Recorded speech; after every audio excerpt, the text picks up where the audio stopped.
요즘 제가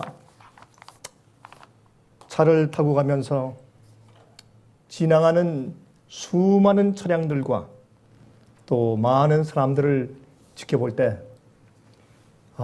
이 많은 인류들 가운데서 하나님께서 누구를 영원히 살게 하실 수가 있겠는가 하는 그런 상념에 제가 사로잡히게 되고, 또 참 어떤 땐 마음속에 슬프고 씁쓸한 그런 감정을 제가 가지지 않을 수가 없습니다. 또 그 중에서 예수님을 열심히 믿다가 열심히 교회를 다니다가 영원히 살게 되지 못하면 얼마나 안타까울까? 참 억울하겠다. 이들을 누가 구원할 수 있을까? 어떻게 구원할 수 있을까? 하는 그런 생각에 가끔 제 마음 가운데 참 눈물겨운 생각을 하지 않을 수가 없습니다. 근데 전도하는 사람으로 살다 보니까 늘 보고 또 듣고 또 생각하는 것들이 이제 그런 일들을 중심으로 이루어지기 때문에 그 제 마음 가운데 정말 목자 없는 양처럼 이 방황하고 헤매는 그런 양떼 같은 사람들을 제가 보게 되는 것입니다. 예수님께서 이 땅에 계실 때에 아마 그런 심정으로 항상 인간들을 보셨겠다. 이제 그런 생각을 제가 가끔 하게 됩니다.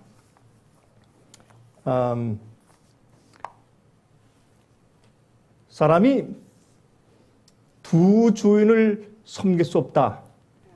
그렇게 말씀하셨습니다. 성경에.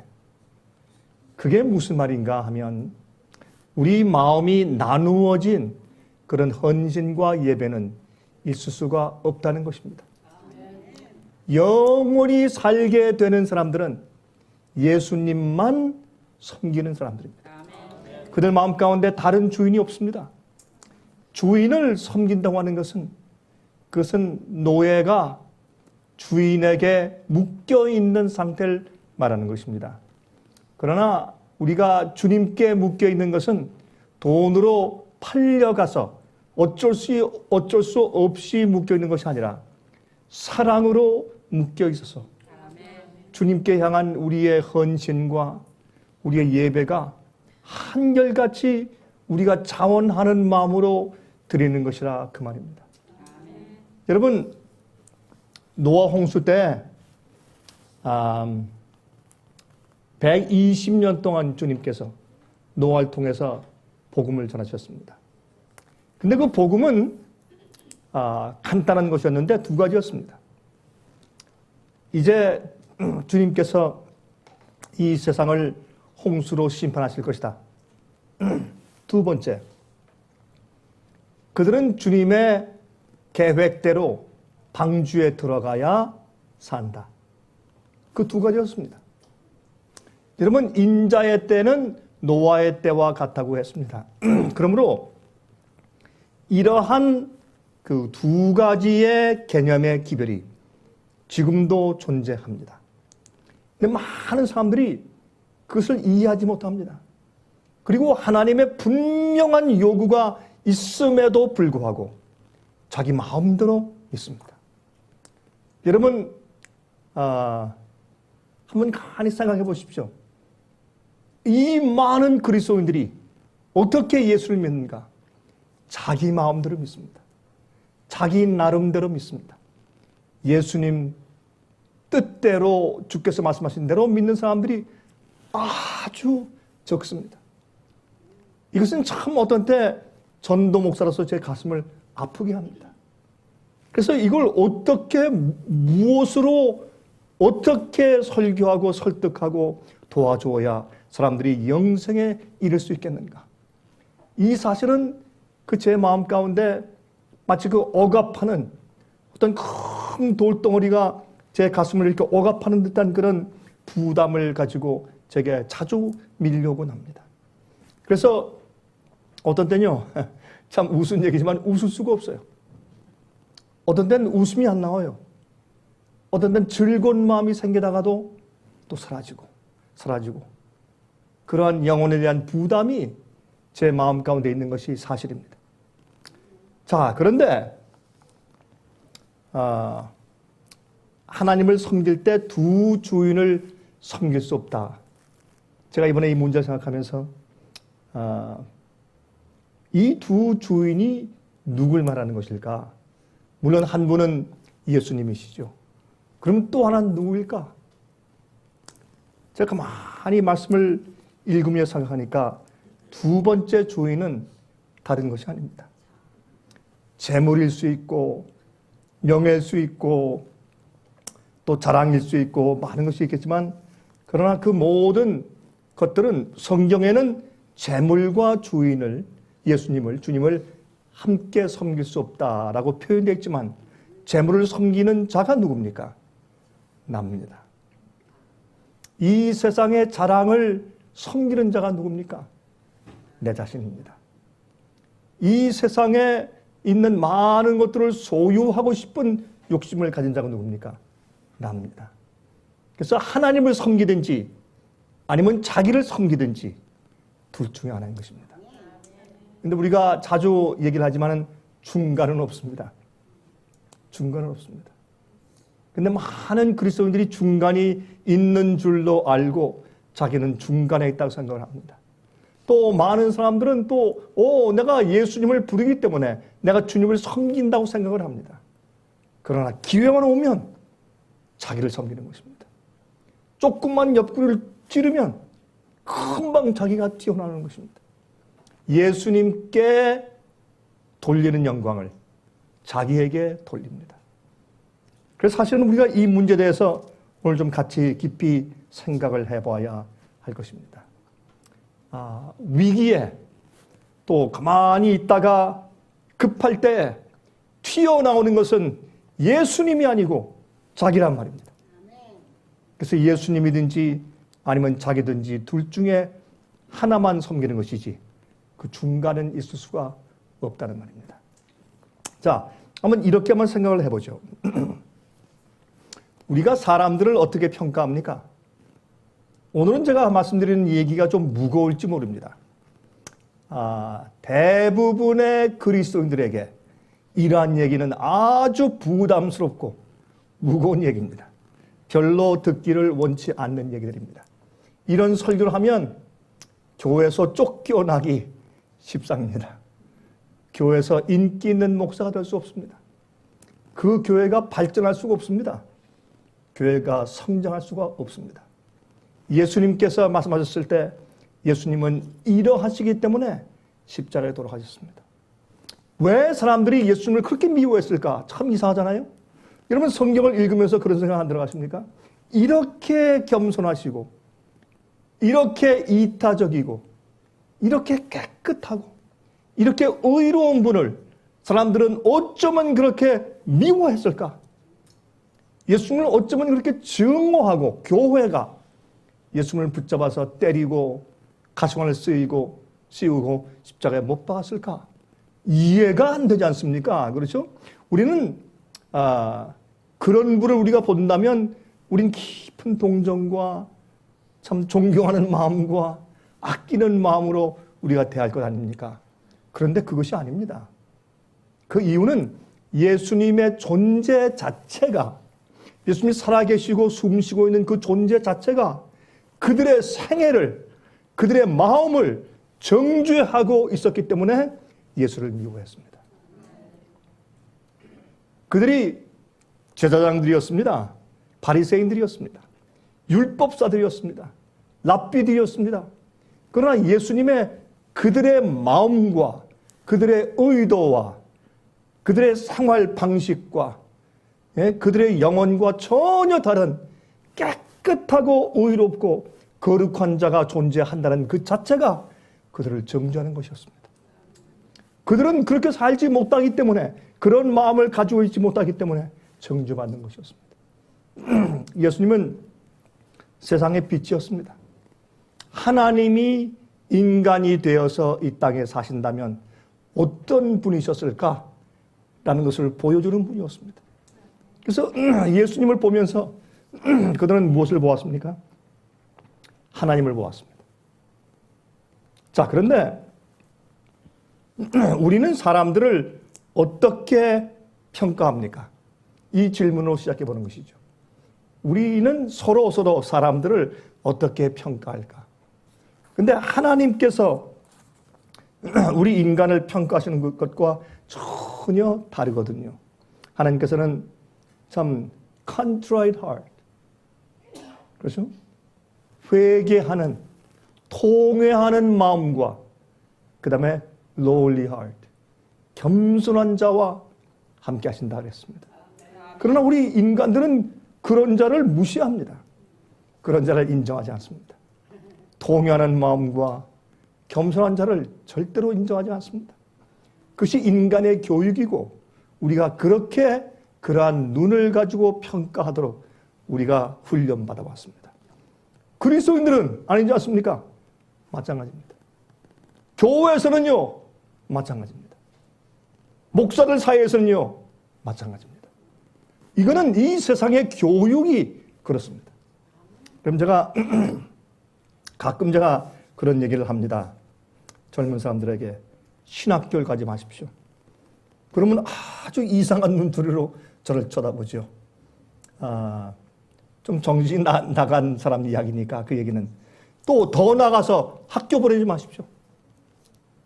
될 수 있으면 아이들 학교 보내지 마십시오. 이건 정신 나간 미친 사람 얘기지 어떻게 성한 사람이 이 21세기 현대시대에 학교를 보내지 말라는 얘기를 감히 합니까? 그건 말도 안 되는 얘기지. 강병국이나 하는 얘기죠. 그렇죠? 전혀 이게 통하지 않는 얘기입니다. 그게 왜 그런 얘기를 하는지조차, 왜 그런 말을 해서 사람들 마음 가운데 무엇을 일깨우려고 하는지조차도 이해가 안 되는 참 이상한 말이죠. 이 세상은 그렇게 되었습니다. 자, 다시 한번 질문하십시다. 우리는 어떻게 서로 사람들을 평가합니까? 정말 아주 기본적인 얘기를 좀 해보죠. 그 사람이 무슨 차를 타고 다니느냐. 그렇죠? 그 사람이 무슨 학교를 나왔느냐. 어떤 집에 사느냐. 무슨 옷을 입고 있느냐. 또 그 사람들의 얼굴 생김새, 인물이 어떠하느냐. 또 그 사람이 어떤 직장을 가지고 있느냐. 그렇죠. 그 사람의 목소리가 어떻느냐. 이런 것으로 그 사람을 우린 평가합니다. 이 목사님은 아닙니다. 아니에요?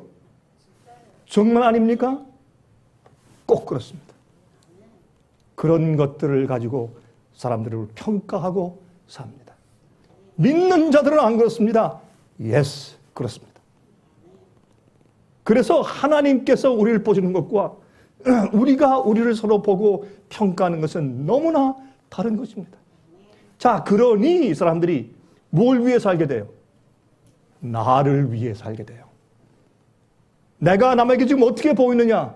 남들이 나를 어떻게 평가해 줄까? 내가 남들에게 업신여김 받느냐? 아니면 인정을 받느냐? 내가 어떻게 해야 남들에게 용납되겠느냐?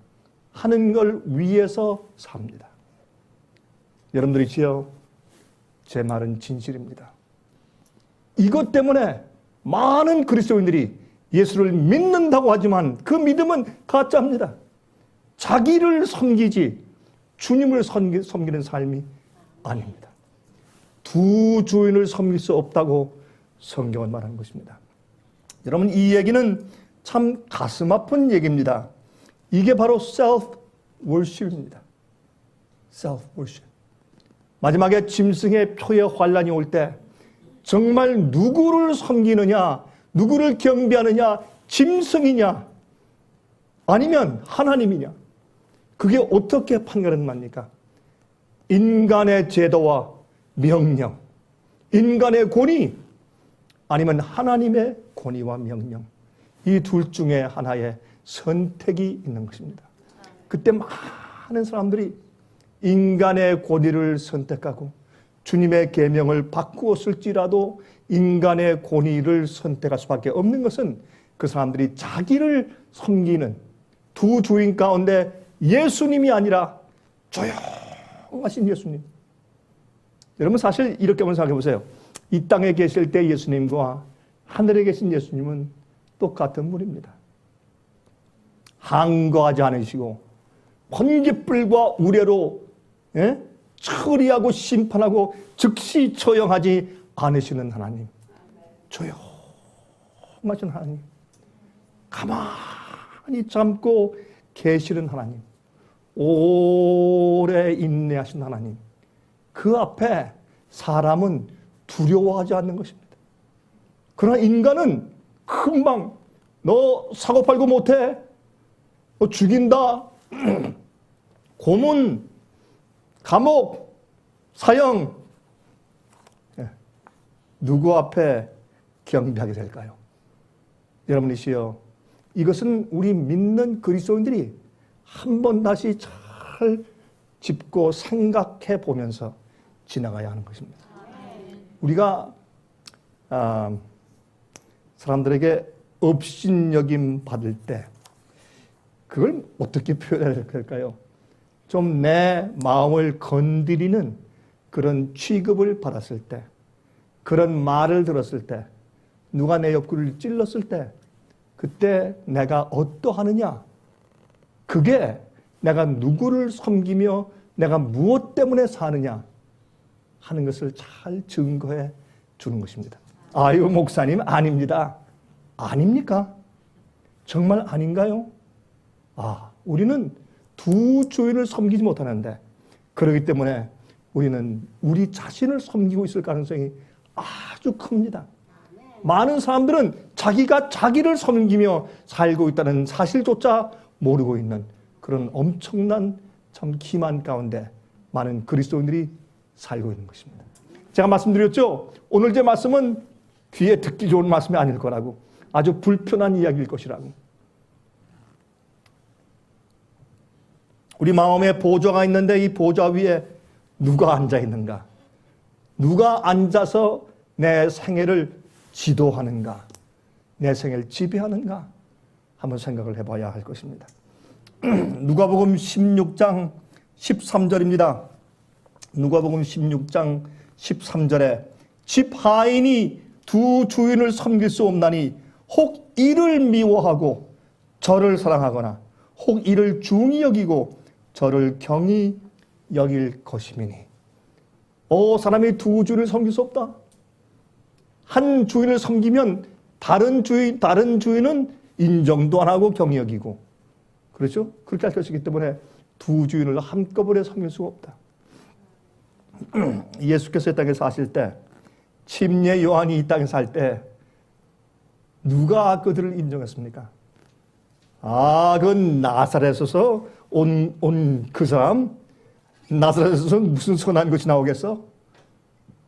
침례 요한? 말도 안 되죠. 그 당시에 어느 믿는 자가 침례 요한을 인정했겠어요? 성령이 함께 계시는 그의 능력이 있는 미니스트리 이외에 누가 감히 그를 인정할 수 있었겠습니까? 왜 제가 학교를 보내지 말라는 얘기를 했는가? 오늘날 이 세상의 학교들은 자기를 섬기고 자기를 주인으로 만드는 법을 가르치는 곳이에요. 그래도 교육을 받고 공부해야 이 땅에서 살아남을 수 있지 않습니까? 그렇습니다. 그거 사실입니다. 사실인데 거기에 부수적으로 무엇을 반드시 해야 살아남느냐면 자기를 섬기고 자기를 신으로 만드는 법을 잘 배워야 살아남는 것입니다. 그것이 그렇게 배워졌기 때문에 일상생활이나 신앙생활에도 자기가 주인입니다. 제가 말씀드렸죠. 오늘 제 설교는 여러분들 아주 불편하게 만들 것이라고. 그러나 사실인 걸 어떡합니까? 예수께서 이 땅에 오늘 우리 시대에 살고 있다면 믿는 자들이 누가 그를 인정할 것이며, 침례 요한이 우리와 함께 있다면 누가 그를 주님의 종으로 인정하겠습니까? 이거는 우리가 다시 한번 짚고 생각하고 지나가야 할 그런 문제인 것입니다. 그래서 오늘날 제가 청년들을 많이 보면 청년들의 고민을 보고, 또한 그들의 생애들 가운데 제가 무엇을 보느냐 하면 그들이 자기를 섬기며 살 수밖에 없는 그런 세상에 사는 것을 제가 보면서 한탄하고, 참 우리 요즘의 젊은 사람들에게 제가 죄송해요. 참 미안합니다. 이런 세상에 태어나서 저렇게 살다 보니까 어떻게 구원을 얻을 수 있겠는가 말이에요. 예? 이런 사회에서 저런 교육을 받으며 살았는데 어떻게 영원히 살게 될 수 있겠느냐. 이게 제 가슴이 아픈 겁니다. 야, 이거 어떻게 하면 좋으냐. 어떤 파격적인 일이 생겨야 돼요. 그래서 회개해도 그냥 보통 회개 가지고는 안 돼요. 자기를 쳐서 죽이고 하나님만 섬기는 새로운 놀라운 개혁이 생기기 전까지 아무도 세상에서 구원받을 자가 없을 것입니다. 근데 여러분들 아멘 하시는 분이 다 있네, 이런 얘기에. 여러분들도 참 좀 희한한 사람들입니다. 이런 얘기를 들으면 여러분들이 도무지 저건 말도 안 된다는 생각을 하셔야 될지 모르겠는데, 여기 또 이 얘기에도 아멘 하는 분이 계시네. 참 심각한 얘기입니다. 누가 과연 구원받을 수 있을까? 그러니까 사람들이 생각하기를 구원을 그렇게 높이 이렇게 카트라인을 올려놓으니까 어려운 것이죠. 그래서 가짜 복음이 판을 치고 그렇게 인기가 있는 것입니다. 제가 오늘 오면서 들은 찬송 가운데 하나가 차 속에서 구주와 함께 나 죽었으니 구주와 함께 살았도다. 구주와 함께 나 죽었으니. 그 찬송을 들었는데 깊이 마음 가운데 감동이 생겨요. 영광의 기약이 이루도록 시시때도록 주만 바라봅니다. 예수님의 약속이 있어요. 제가 많이 보면 예수께서 다시 재림하시기 하시는 그 재림에 놀라운 약속이 있습니다. 근데 그 약속 전에 사람들을 회개시키는 큰 부흥운동이 한번 약속되어 있어요. 그것이 이루어져야 그래도 구원 얻는 자들이 생겨요. 그래야 소스라치게 자기의 입장에서 깨어나서 구원받는 자들이 생기게 되어 있어요. 오늘날 이 세상은 바벨론에 깊이 빠져서 사람들이 자기가 어떠한 신앙생활을 하고 있는지조차 몰라요. 참 어려운 세상에 살고 있습니다. 제가 한 번은 제가 이렇게 기도했습니다. 주님이시여, 이런 입장에서는 하나님, 솔직히 누가 구원받을 수 있겠습니까? 하나님, 누가 과연 구원받을 수 있겠습니까? 전부 다 스스로 속고 살고 있는데, 자기를 섬기면서 하나님을 섬긴다고 기만하며 살고 있는데, 정말 주께서 말씀하신 있는 그 말씀을 그대로 적용시킨다면 정말 예수님만 섬기고 두 주인을 섬기지 않는 그런 사람들이 너무나 적은 세상에 살고 있는데, 누가 주님이시여 구원받겠습니까? 특별히 파벌에서 싸우는 사람들이나 아니면 조금만 하면 성질을 부리거나 아니면 문제를 일으키거나 아니면 참 그런 거 있잖아요. 더 이상 표현하지 않아도 되죠. 그런 모습들을 제가 자주 보지 않습니까? 근데 참 사람들이 말해요. 굉장히 믿음이 있고 신앙심이 있고 굉장히 부드럽고 좋은 사람 같은데 어떤 위기에 딱 처하면 이 사람이 마귀로 돌변해요. 얼굴 표정이 싹 바뀌어요. 여러분, 저는 많은 사람들을 대하며 살기 때문에 또 많은 사람들에게 복음을 전하는 사람이기 때문에 그러한 사람들의 변형되는 모습, 예수님께서 변화산에 올라가셔서 갑자기 영광의 광채의 옷으로 확 변화되었는데 그런 모습으로 변화되는 것을 본다면 얼마나 기쁘겠어요. 참 좋지 않겠어요? 야, 저 집사님 갑자기 얼굴에서 광채가 난다 이러면 얼마나 기쁘겠어요. 야, 저분 참 갑자기 그 얼굴에 예수님의 미소가 있네 이런 모습을 자주 본다면 얼마나 기쁘겠냐 말이에요. 근데 그게 아니라 살쭉하는 모습, 삐치는 모습. 참 어렵습니다. 어떤 데 보면 정말 이 사람이 갑자기 얼굴이 마귀의 얼굴로 변하는 것을 저는 보는 것입니다. 그렇게 겸비하고 나긋나긋하는 사람이 갑자기 얼굴이 아주 칼날처럼 냉정해지면서 변하는 모습을 저는 자주 보는 것입니다. 그럴 때 제 가슴이 아픈 것입니다. 왜 그럴까? 왜 그럴까? 자기 자신이 건드려졌을 때 가만히 있지 못하는 겁니다. 누구를 섬기는 것입니까? 아마 이렇게 여러분께서 화강해하실지 모릅니다. 사람이 무슨 뭐 돌부처입니까? 지렁이도 밟으면 꿈틀하지. 제가 그걸 말하는 게 아닙니다. 사람은 자기를 섬기며 살고 있습니다. 내가 올바로 평가되지 않으면 못 견디기 때문에 그래서 어떻게 해요? 자기를 먼저 잘 가다듬어 자기를 섬겨야 합니다. 내가 올바른 주인이 되어서 서야 합니다. 이것 때문에 죄의 시작이 있는 것입니다. 루스벨은 그래서 마귀가 되고 사탄이 되었습니다. 여러분 제가 말씀드리지 않습니까? 오늘 제 설교는 여러분의 마음을 아주 불편하게 만들 것이라고. 예수께서 이 땅에 계실 때 침례요한이 말했을 때 바로 이런 얘기를 하신 겁니다. 그러니까 그 당시에 있는 믿는 자들이 도무지 이해가 안 되는 그런 얘기였습니다. 여러분 여기 이사야 64장 6절을 보면 이런 말씀이 있습니다. 대저 우리는 다 부정한 자 같아서 우리의 의는 다 더러운 옷 같으며 우리는 다 쇠폐함이 잎사귀 같으므로 우리의 죄악이 바람같이 우리를 몰아가나이다. 예. 여러분 그 가을 낙엽이 막 떨어진 다음에 바람이 불면 그 가을 낙엽들이 그 땅 위에서 뒹굴면서 우르르르 몰려다니는 것처럼 그것이 우리의 의다. 우리 의는 꼭 그러한 것 같다. 그렇게 여기에 이사야에서는 설명한 것을 볼 수가 있습니다.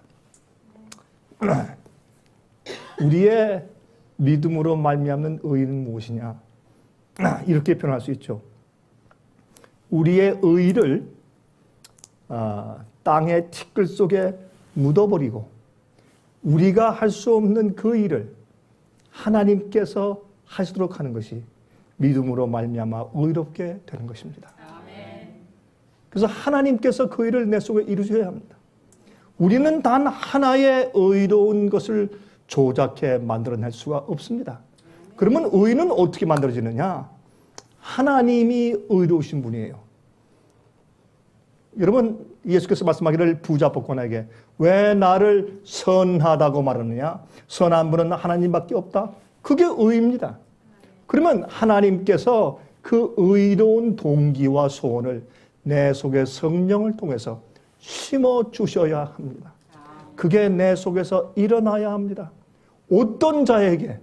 겸비한 자에게, 통회하는 자에게 주 앞에 나를 이렇게 엎드려서 주님이시여 나 못합니다. 나 아닙니다. 할 때 주께서 우리를 불쌍히 여기시고 주님의 은혜로 우리 속에 의를 이루시고 구원해 주셔야 합니다. 여러분 바리새인과 세리의 기도를 우리가 잘 알지 않습니까? 그때 예수께서 말씀하기를 저 세리가 하나님께 용납을 받고 성전에서 나갔다. 그렇게 말했습니다. 여러분 바리새인은 무슨 기도를 했는데요? 바리새인은 올바른 기도를 했어요. 그의 기도 가운데서 잘못된 것이 하나도 없어요. 하나님이시여 주님의 은혜에 감사합니다. 나를 어릴 때부터 훌륭한 가정에 태어나게 하시고 뭐가 잘못됐어요? 좋은 기도예요. 또 나는 일주일에 3번 금식합니다. 왜? 주의 말씀과 규례에 따라서 그렇게 해주셨으니 감사합니다. 뭐가 잘못됐습니까? 좋은 기도입니다. 나는 11금을 지금까지 잘 내왔습니다. 이것은 주님의 규례를 따라서 내가 내 자신을 복종시키는 좋은 그런 법칙을 따르는 것입니다. 뭐가 잘못됐습니까? 그의 기도 가운데 잘못된 것이 아무것도 없어요. 그의 의를 쭉 열거합니다. 하나님, 저는 베지테리안입니다. 감사합니다. 아닙니다. 비건 베지테리언입니다.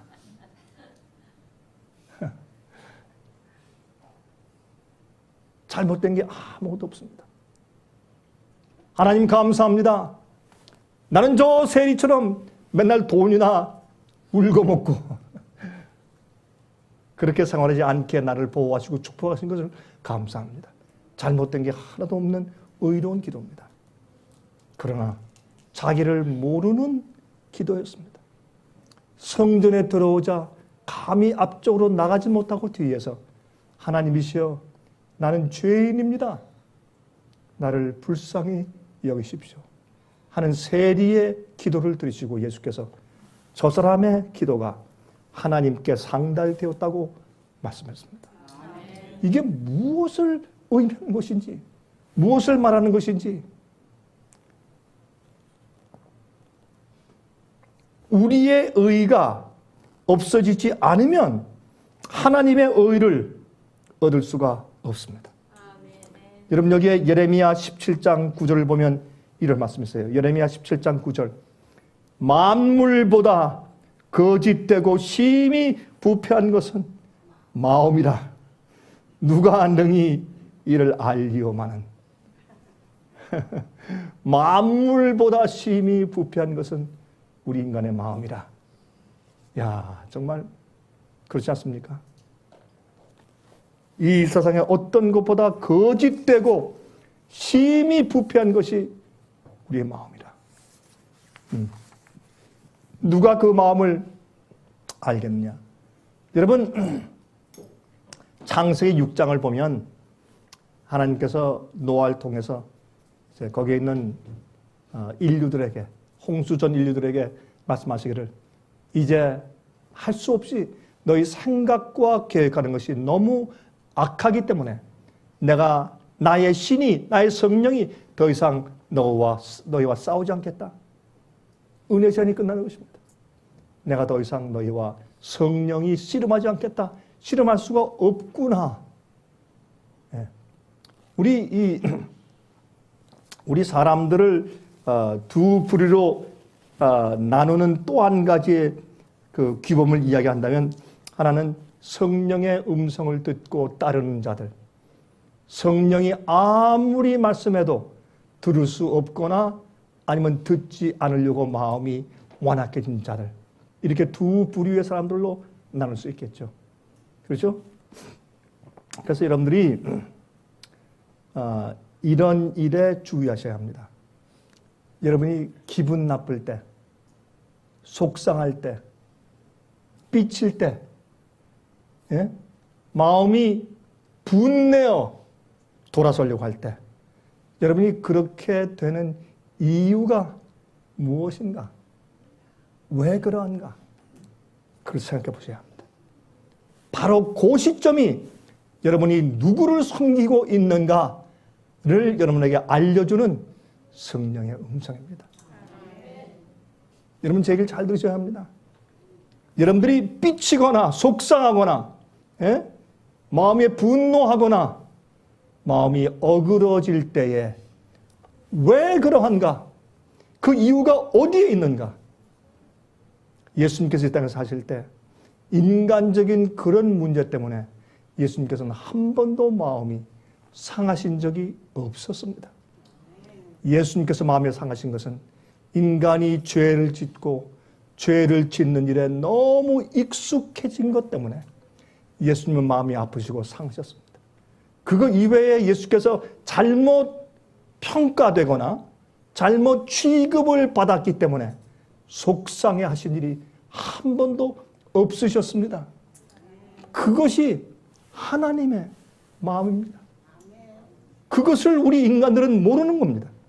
많은 민자들도 그걸 모르는 겁니다. 이거를 어떤 때 제가 보면서 이걸 어떻게 하면 좋을까? 어떻게 해야 사람들이 구원받을 수 있을까? 그러니까 하나님께서 이 세상을 뒤집어 엎는 놀라운 마지막 큰 전도 사업과 부흥과 계획을 한번 일으키셔야 사람들을 정말 다 솎아내고 구원받을 자를 골라내시면서 인칠 때 딱 인을 치시고 이 땅에 오실 텐데 그 일을 못 하시는 겁니다.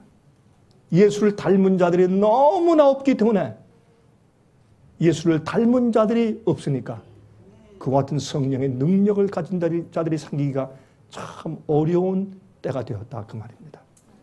전 그래서 주 앞에 제가 자주 기도합니다. 주님이시여 빨리 추수꾼들을 보내셔서 이 사업을 맞춰주시고 영광의 기약을 빨리 이루어 주셔야 합니다. 주님 빨리 오셔야 합니다. 어느 때까지 이 세상이 이런 식으로 계속하겠습니까? 이런 식으로 계속하면 안 됩니다. 다 죽습니다. 누가 과연 구원받을 수 있겠습니까? 믿는 자고 믿지 않는 자들이고 다 스스로 기만 가운데 빠져 살고 있는데 누가 과연 구원받을 수 있겠습니까? 다 사실 깊이 동기를 따져보면 자기의 영광과 자기의 자랑을 위해 살고 있고 자기를 섬기며 살고 있고 자기가 주인이고 자기가 신인데 자기가 하나님인데 누가 구원을 받을 수 있겠습니까? 주님이시여. 이것이 제 기도입니다. 정신 나간 사람 기도죠. 말도 안 되죠. 용기를 주는 기도를 해야죠. 여러분 그러나 실상이 그러합니다. 어떻게 하면 좋겠습니까? 이 세상. 이 교회를 어떻게 하면 좋겠습니까? 이 믿는다고 하는 사람들을 어떻게 해야 되겠느냐 말입니다. 여러분 예수님만 섬기는 자들이 빨리 생기지 않으면 큰일입니다. 이 세상은 정말 큰일입니다. 정말 그 노아 홍수 시대에 노아의 식구짝이 날 것 같습니다. 8명만 방주에 들어가는 그런 기가 막힌 현상이 생길지도 모르겠어요. 오죽하면 예수님께서 인자가 올 때 노아의 때와 같겠다고 말씀을 하셨느냐 말입니다. 그렇죠? 그래서 제 마음 가운데 그런 통탄한 마음이 생기는 것을 제가 금할 길이 없습니다. 그래서 예수님께서 창세기 6장에 이제 나의 씨는 더 이상 인간들과 씨름하지 않겠다. 이제 그들의 육체가 120년 될 것이라. 이제 그렇게 말씀을 하시고 은혜 시간을 다 드신 것을 우리가 성경에서 읽습니다.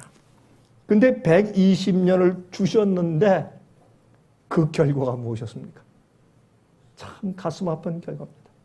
그런 일이 우리 시대에는 생기지 말아야 합니다. 그렇기 때문에 우리는 복음을 전하기 위해서 최선을 다하는 것이죠.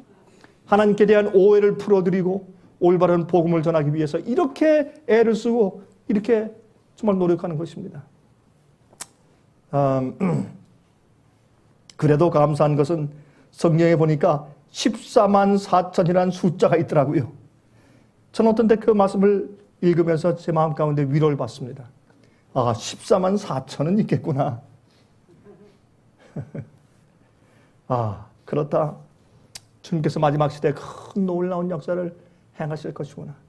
주님 빨리 그 일을 이루셔야 합니다.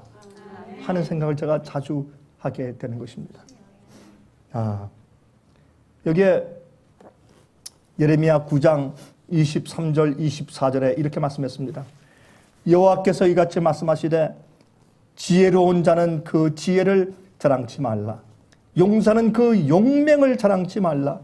부자는 그 부함을 자랑치 말라.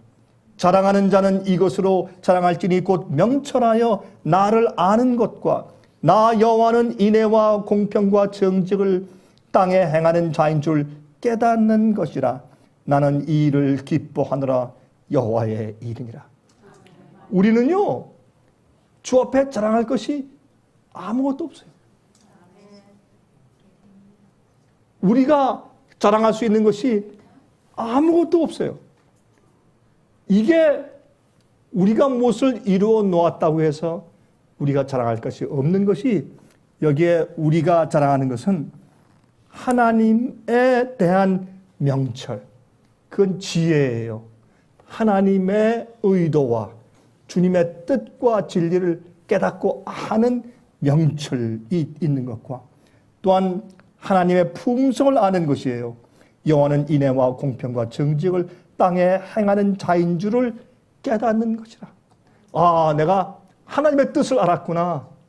주님의 진리를 알게 됐구나. 감사합니다. 그것 이외에는 우리가 자랑할 것이 아무것도 없다. 그렇게 말씀했어요. 그렇게 말씀했어요. 그런데 여러분, 마귀는 어떻게 하는지 아세요? 마귀는 정반대로 그가 반역한 다음에 그가 타락한 이유는 어디 있습니까? 자기를 섬기려는 동기 딱 하나 있어요. 자기를. 하나님 앞에서 자기도 섬김을 받으려는 교만, 자기를 높이려고 하는 교만, 그 딱 하나가 그를 시간이 조금 지나니까 마귀로 만들었습니다. 처음에 그가 천사들에게 나아가서 이야기할 때 꽤 설득력이 있었습니다. 그러나 나중에 보니까 엄청난 결과를 낳게 되었죠. 이 지구상을 파괴하는 엄청난 결과를 우리가 보게 된 것입니다. 그런데 이 마귀가 말이에요, 그러한 잘못된 동기, 하나님을 주인으로 섬기는 것이 아니라 자기를 주인으로 섬기고 싶은 그 동기 하나가 들어가니까 그가 이제 선악과를 따먹게 하기 위해서 꼬이면서 그가 뭐라고 말했습니까? 창세기 3장 5절입니다. 창세기 3장 5절에 너희가 그것을 먹는 날에는 너희 눈이 밝아 하나님과 같이 되어 선악을 알 줄을 하나님이 아심이니라. 그건 무슨 말이냐? 선악과를 따먹으면 마치 내가 그 악한 죄에 빠져서 그 죄를 행한 것 같은 그런 경험이 내 속에 들어와요. 그 죄는 무엇인가? 하나님의 명령을 어긴 것이니까, 주님의 계명을 어긴 것이니까, 계명을 어기고 나면은 마치 주님의 뜻을 어기고 난 다음에 내가 갖는 그 경험이 내 속에 들어오는 것이에요. 그러니까 선악과를 먹고 나면 선악을 알게 하는 지식이 생깁니까? Yes. 주님의 계명과 뜻을 어기면 그렇게 해서 지금 내가 간단한 계명을 어겨도 그것이 저 뒤에 가서 어떤 결과를 초래할지에 대한 그 경험적인 지식이 내 속에 들어와 버리는 것입니다. 이게 선악과를 따먹었을 때 두려운 결과인 것입니다. 이것이 마귀의 꼬임입니다. 그런데 우리 사람이 죽으면, 여러분 우리 장례식 때 많이 배운 자나 못 배운 자나, 또 많이 가진 자나 못 가진 자나, 어떤 사람은 이 장례식에 가보니까 장례식의 그 관이 진짜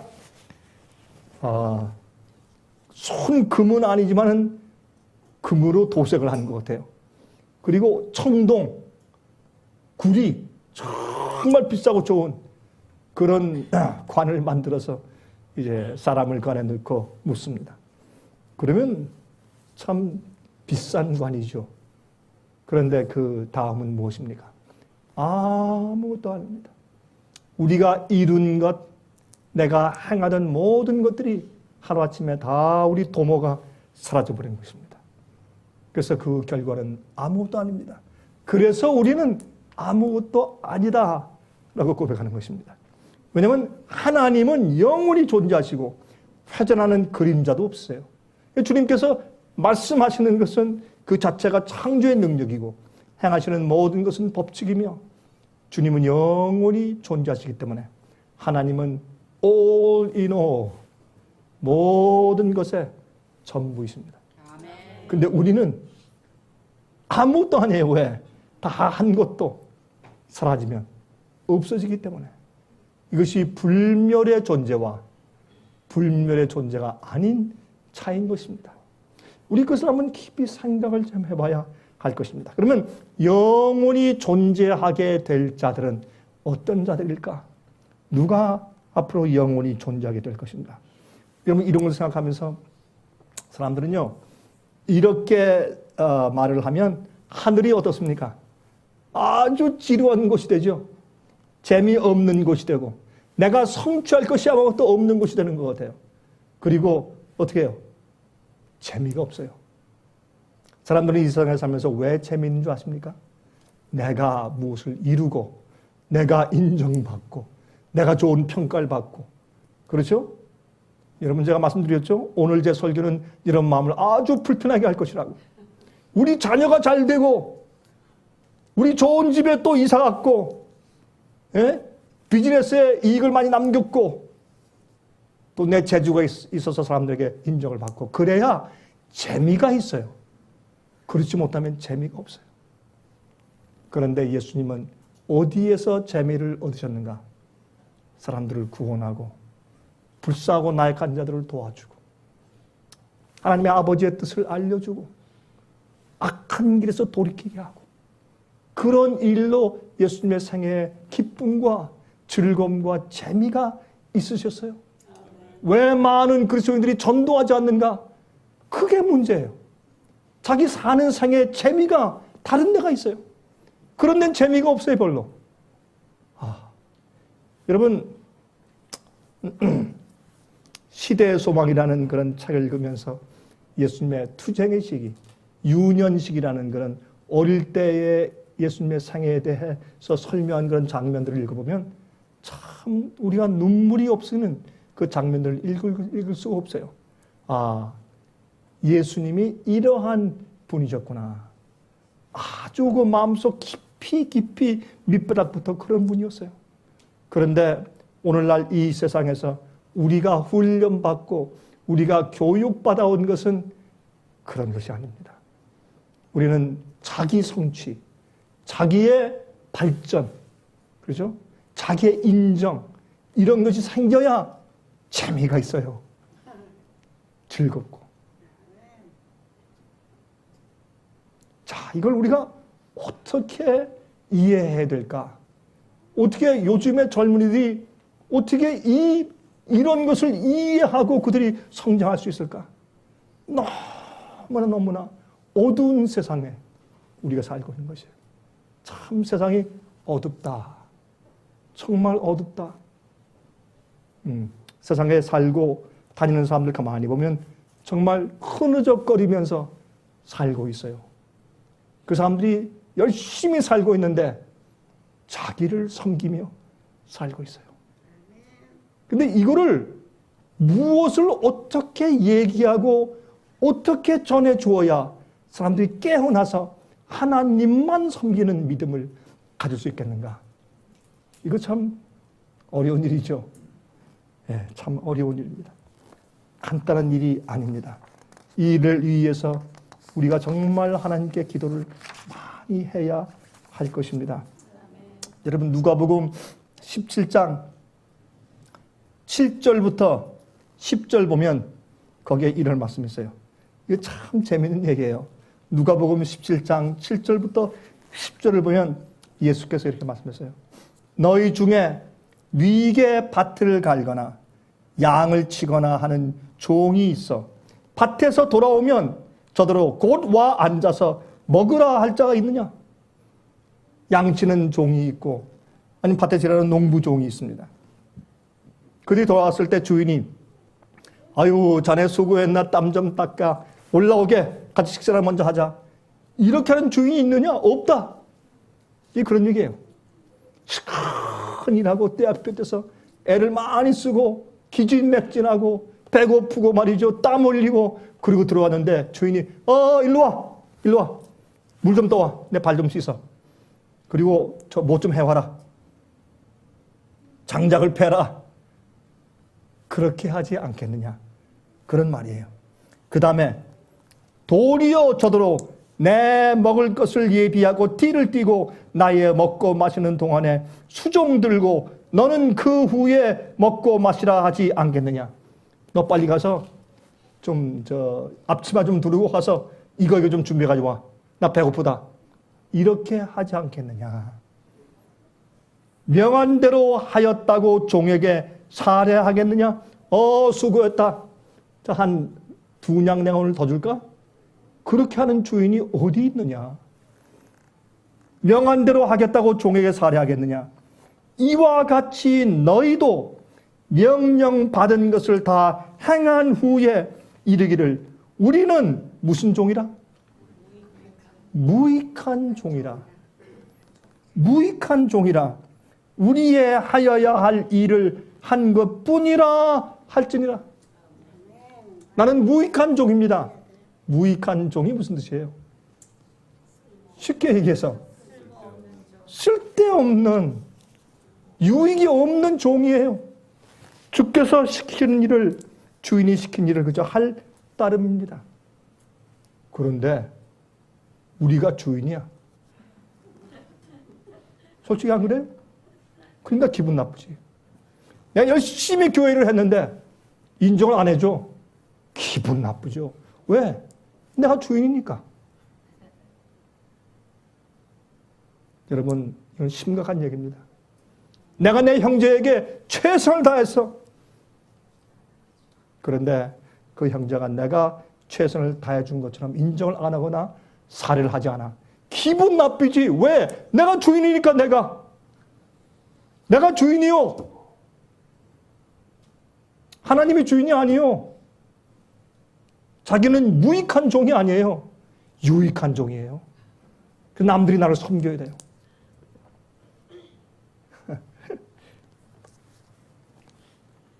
여러분, 이 시에 제가 오늘 이 설교를 들으는 이유는 우리가 이 문제에 대해서 좀 더 깨끗하게 깨어나야 할 필요가 있기 때문에 이 말씀을 드리는 것입니다. 아멘. 빨리 성령이 오셔야 되고, 아멘. 빨리 큰 소리 외침이 전파되어야 하며, 빨리 세상이 뒤집어지는 놀라운 마지막 한 번의 전도의 기회가 우리한테 와야 합니다. 아멘. 그래야 끝나지 않겠습니까? 우리가 하늘 가든지 가지 못하든지 그건 사실은 크게 중요한 것이 아니에요. 저는 그렇게 생각합니다. 아니, 목사로서 그렇게 말할 수 있는가? 예, 그렇습니다. 저는요, 우리가 구원받고 구원받지 않는 것은 그렇게 크게 중요한 것이 아닙니다. 내가 하늘 가고 가지 않는 것은 그렇게 중요한 것이 아니에요. 중요한 것은 뭐냐면 빨리 지구의 죄의 역사가 끝나야 되는 것입니다. 더 이상 슬픔이 없어야 되고, 더 이상 고통이 없어야 합니다. 더 이상 전쟁이 없어야 합니다. 여러분, 어제는 오클라호마에서 또 토네도가 또 왔어요. 여러 사람들이 죽고 부상당하고 또 큰 폭풍이 불었어요. 여러분, 오클라호마에 있는 모어시에는 여러분 아시지만 1991년도에 큰 토네도가 와가지고 정말 큰 재난을 받았어요. 그런데 올해 또 왔어요. 바로 그곳에. 이 폭풍이 오는데 그 폭풍의 그 지름이 2마일이에요. 2마일짜리 토네도는요, 이거는 상상을 못하는 거예요. 2마일짜리 두께 토네도가 돌면서 회오리 바람이 지나가니까 그냥 싹 쓸어간 거예요. 여러분이시요, 왜 이런 일들이 계속되어야 합니까? 왜 이렇게 슬픈 일이 계속되어야 합니까? 왜 이렇게 처참한 일들이 계속되어야 합니까? 많은 사람이 구원받든지 받지 않든지 인간의 이 고통과 슬픔은 빨리 끝나야 합니다. 아멘. 그리고 예수님 빨리 오셔야 합니다. 아멘. 저는 그렇습니다. 저는 예수님이 빨리 오시는 것이 제 인생의 목적이고 제 소원입니다. 아멘. 예수님 빨리 오셔야 합니다. 그 일을 위해서 저는 최선을 다해서 일하고 있고 이것을 위해서 기도하고 있습니다. 아멘. 우리가 왜 이렇게 전도 활동을 하고 있느냐? 그것밖에는 아닌 것입니다. 그것밖에는 없는 것입니다. 그런데 뭐가 자꾸 걸리느냐 하면 사람들이 걸려, 사람들이. 이 사람들이요, 참 사람들이 어려워요. 신경을 쓰면 사람들을 신경을 써야 돼. 그러니 하나님께서 얼마나 힘드시겠습니까? 그래서 사실은 예수님께서 신뢰할 수 있는 자, 큰 일 시킨 다음에 돌아와도 너 이것도 안 했어, 저것도 못해서 또 해. 앞치마 빨리 두르고 와야지. 이렇게 해도 예, 주인님 그렇게 하겠습니다. 다 일을 다 한 다음에 참 투덜거리면서 참 주인님이 너무하다. 날 이렇게 부려먹고도 오늘 잠도 잘 못하게 날 이렇게 정말 어렵게 만드시는가? 그런 자가 아니라 주인이요, 무익한 종입니다. 내가 할 일은 주께서 말씀하시는 것을 하는 것뿐입니다. 아멘. 또 다른 일 없습니까? 주인이시오. 자기를 섬기는 사람이 아니고 자기가 주인이 아니라 예수님이 주인입니다. 아멘. 예수님을 섬기는 일에서 기쁨과 즐거움을 얻는 것입니다. 아멘. 주님의 일을 하는 그 자체 속에서 보람을 느끼는 것입니다. 그런데 사람의 인정을 받지 못하면 우리는 어떻습니까? 재미가 없어요. 보람도 없고. 그러므로 아까 말씀드렸지만 많은 믿는 자들이 하늘에 가면 재미가 없어요. 그러니까 주님께서 데려가실 수가 없어요. 가면 지루해. 재미가 없어. 거기에는 서로 봉사하고 섬기고 주님을 찬양하는 일밖에 없어요. 영혼들로 우리가 발전하지만은 그러나 주님을 아는 일에서 발전하는 것이에요. 전혀 성도들이 갖는 기쁨은 전혀 다른 종류의 기쁨일 것이기 때문에 그렇습니다. 두 주인을 섬길 수가 없습니다. 두 주인을 섬길 수가 없습니다. 우리는 무익한 종이라 우리의 하여야 할 일을 한 것뿐입니다.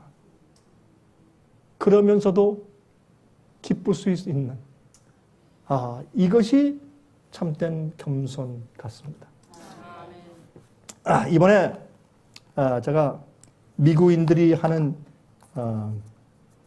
야영회 캠핑에 가서 제가 말씀을 전하고 왔는데 제가 말씀을 전할 때 한 분이 여러 번 나와서 특창을 하는데 노래도 특창하는 것이 아니에요.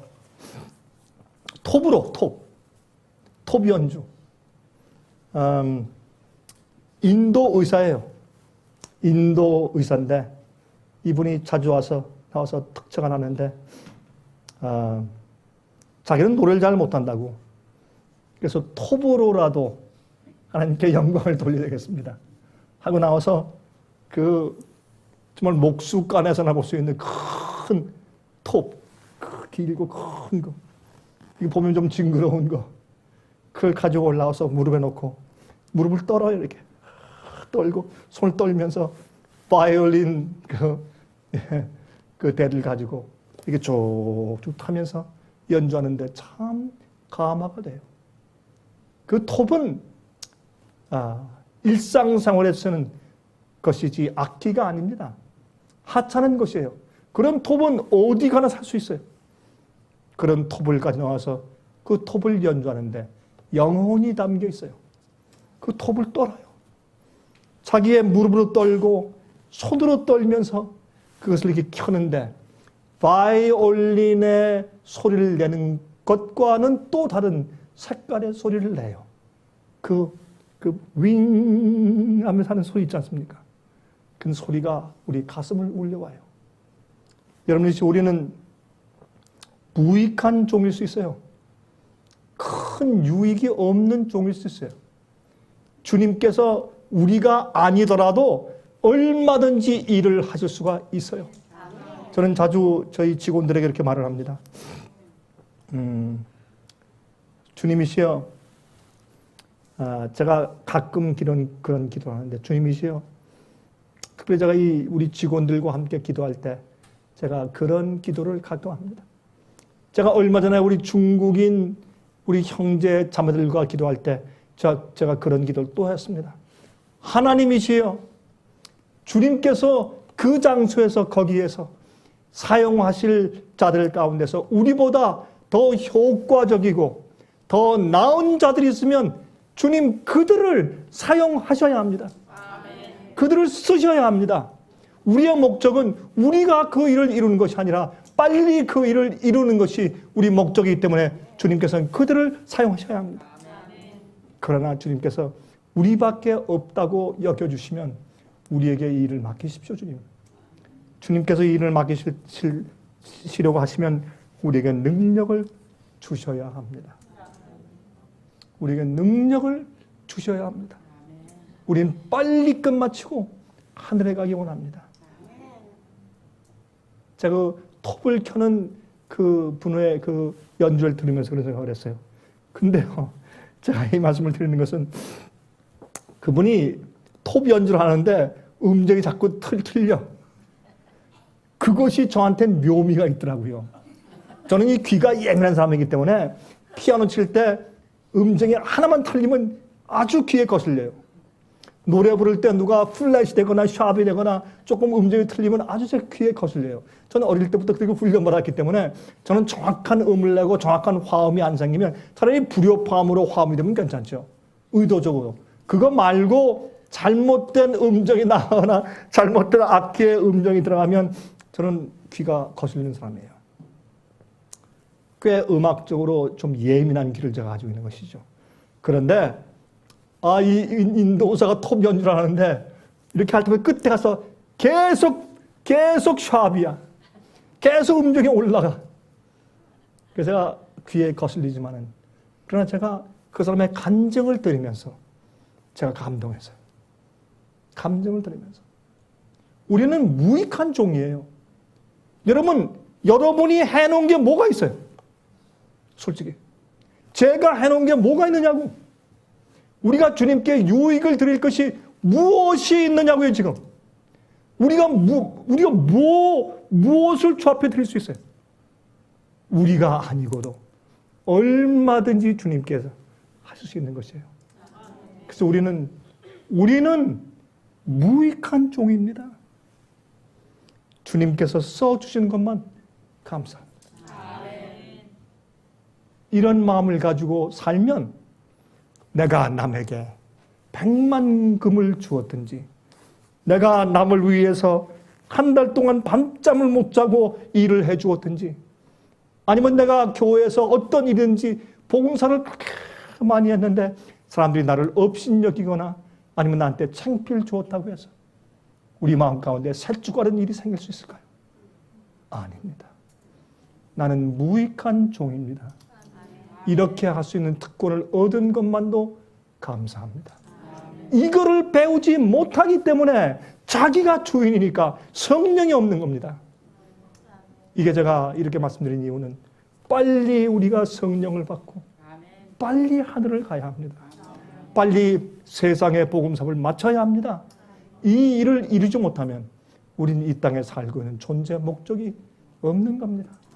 여러분들이시여, 제가 오늘 여러분들을 탓하는 이야기가 아닙니다. 여러분을 책망하는 이야기도 더욱더 아닙니다. 제가 말씀드리는 것은 뭐냐면 빨리 예수님 오시게 해야 된다는 이야기입니다. 그 일을 우리가 이루지 못하면 우리가 우리 자신을 주인으로 삼고 내 마음의 보좌 위에 나를 딱 앉혀놓고 있는 한 우리는 그 일을 이룰 수 없습니다. 전 그것이 가슴이 아파서 오늘 이 말씀을 드리는 것입니다. 예수님 속히 오십니다. 아무리 봐도 이 세상은 오래갈 수가 없습니다. 이러한 긴급한 때 참으로 예수님만 섬기는 그런 사람들 되시기를 간절하게 기원합니다. 자비하신 하늘에 계신 우리 아버지 하나님이시여, 정말 주께서 말씀하신 것처럼 우리는 무익한 종들입니다. 우리가 해야 할 일을 했을 뿐입니다. 그러나 우리는 우리 자신을 계속 주인으로 삼고 삽니다. 주님, 우리를 불쌍하게 여겨 주시어서 예수의 마음을 진심으로 닮을 수 있도록 도와주시옵소서. 하나님 아버지시여, 우리가 하는 일에 지혜를 주시고 성령의 능력을 주심으로 정말로 이제는 하나님의 사업이 정말 속히 진행되고 성공적이어서 주님의 재림을 촉진할 수 있게 하시고 성령을 받을 수 있게 하시고 빨리 하늘 갈 수 있도록 인도하여 주시옵소서. 하나님, 이제 우리가 주님만을 우리의 주인으로 다시 섬기길 원하고 우리가 주님만 경배하기를 원하여 우리 마음 가운데 주님을 모십니다. 저희를 축복하시고 구원하여 주시옵소서. 예수 그리스도 이름으로 간절하게 기도합나이다. 아멘.